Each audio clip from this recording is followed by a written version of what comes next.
الوافرز الهولندي من أشهر حلويات أوروبا كلها وتحديدا في هولندا، الشهير جدا وشفناه في جولتنا إنه منتشر جدا، وسمعنا عن محل متميز بيصنعه بس في مدينة فولندام الهولندية.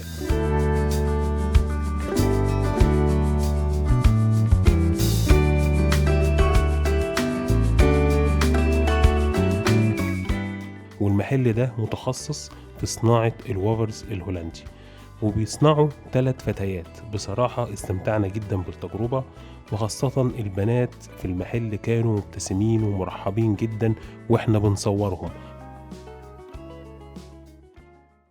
هنخش بقى نشوف دلوقتي الوافلز، وهو هو ده هنشوف بقى وهو عجين. ادي الوافلز الهولندي بيتعمل، تعالوا نشوف كده شكله بعد ما مستوي.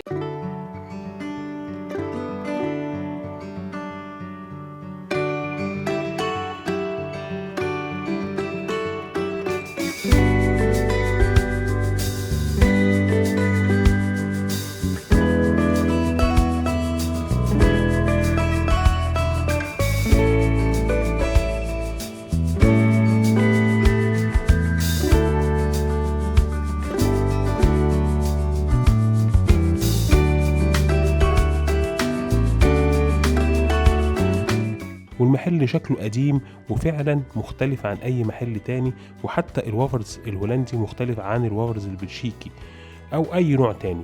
ننصحكم بتجربوه، والف هنا وشفا.